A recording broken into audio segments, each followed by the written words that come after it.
The people united will never be divided. The people united will never be divided. Woo! Okay, so our very first speaker is about to come up here. We ready? Okay, this is Nick with Breach Collective. Give him a big round of applause.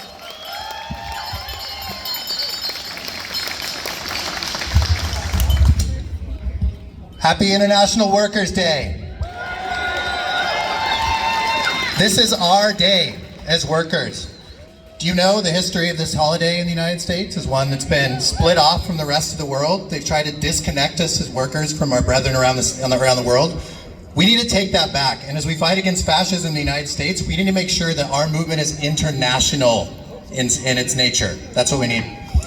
So my name's Nick Caleb. I'm going to talk to you today about the labor movement and how that overlaps with the environmental movement. I believe in the power of class struggle unionism. We must have a labor movement that fights for justice inside the workplace, for our communities, and for the environment that sustains us all. The constant attacks on the environment and the attacks on workers come from the same place. The pursuit of profit and domination by a small number of very rich people and firms who claim to own everything. To these people, the environment that sustains life on Earth is just natural resources, raw materials to be used in the creation of commodities. Human beings, in all of our wonderful complexity, are reduced to tools to be dominated and exploited to generate profit for the owners and investors. In reality, humans and non-human nature are deeply connected at a fundamental level, regardless of what economists and corporations say, and the law, honestly. It's only in their interest for us to forget this connection and see ourselves as separate. I work at a place called Breach Collective. Our mission is to build power within the climate and labor movements. I work on campaigns like stopping the Zenith Energy Terminal from threatening Portlanders and nearby communities with bomb trains, air pollution, and the threat of a huge oil spill in the Willamette River. And I see a lot of other advocates who work on this here today. My workplace is unionized and represented by the Communication Workers of America, Local 7901. I'm also an elected officer of that union. And I'm also a member of the Portland Democratic Socialists of America. And if you're interested in grassroots resistance to Trump, I encourage you to consider joining. In my mind, there is no future for a habitable planet if the environmental movement and the labor movement don't become one and the same.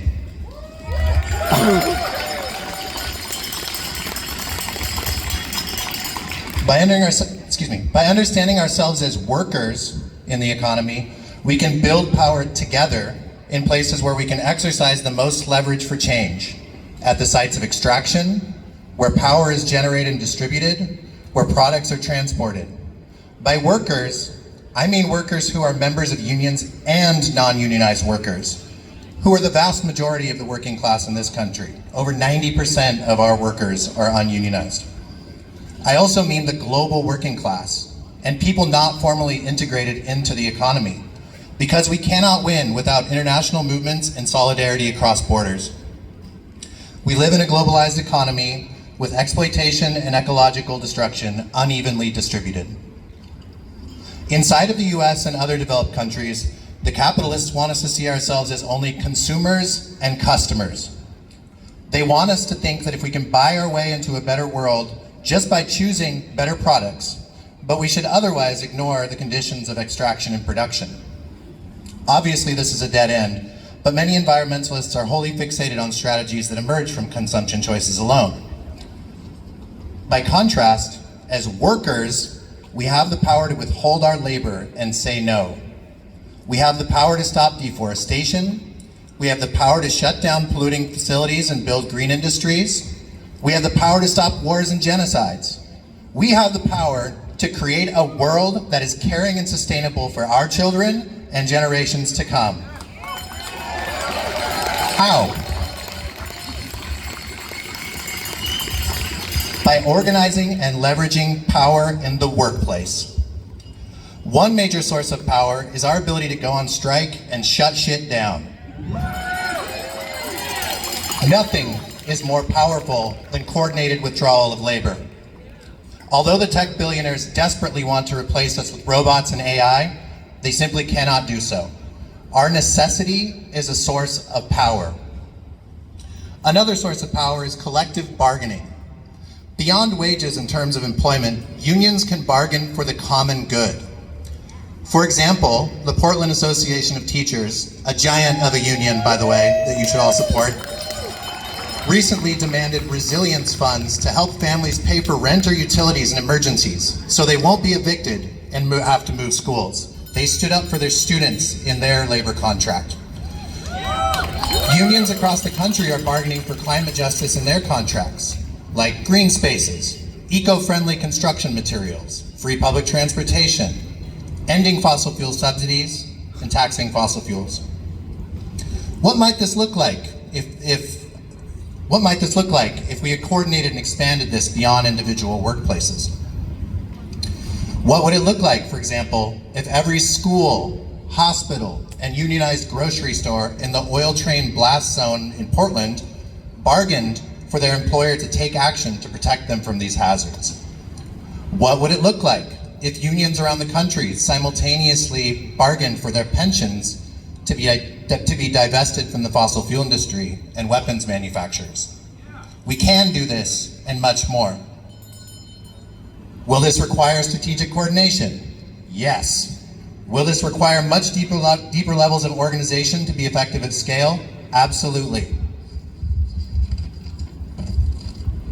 A disorganized working class that doesn't understand its own power, one very much like what we have right now, is one that will continue to watch its national parks and forests get sold off, public employees fired, and government scientific research canceled and deleted.